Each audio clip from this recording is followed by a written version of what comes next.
Hi எல்லாரும் எப்படி இருக்கீங்க? இந்த ரோபோ வேக்யூம் கிளீனர் ரொம்பவே யூஸ்ஃபுல்லுங்க எங்கள் வீட்டில். ஏன்னா பசங்க அது இதுன்னு குப்பை போடுறோம், கிச்சனில் அழுக்காகும். இதுதான் ரொம்ப யூஸ்ஃபுல்லாக இருக்கும். வீடு ஃபுல்லாக யூஸ்வலாக க்ளீன் பண்ணிகிட்டே தான் இருக்கும். அண்ட் கிச்சன் மெயினாக க்ளீன் பண்ணிகிட்டே தான் இருக்கும். இல்லை மாப் ஃபீச்சரும் இருக்குது.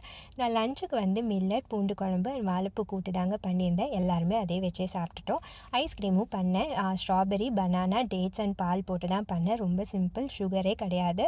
அவ்வளோ யம்மியாக சூப்பராக இருந்துச்சுங்க. இதை சாப்பிட்டுட்டு இந்த கருவேப்பிலை பொடி அதெல்லாம் காலி ஆயிடுச்சு. ஸோ இந்த கடி லீஃப் பொடிலாம் அமேசானில் ஒரு 2 இயர்ஸ் பேக் வாங்கியிருந்தேன் 5 பவுண்டு.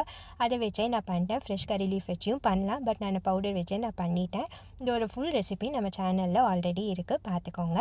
பெருங்காய பொடியும் காலி ஆயிடுச்சு. ஸோ கட்டி பெருங்காயம் தான் வாங்கி அதை பவுடர் தான் பண்ணிகிட்டு இருந்தேன். இதெல்லாம் பண்ணி முடிக்கவே கரெக்டாக இருந்துச்சு. டின்னருக்கு டிஃபன் சாம்பாரும் தோசையும் வச்சு தாங்க சாப்பிட்டோம். ஸோ இன்றைக்கி டே செம்ம சூப்பராக போச்சு. சரிங்க, நாளைக்கு இன்னொரு வீடியோவில் பார்க்கலாங்களா?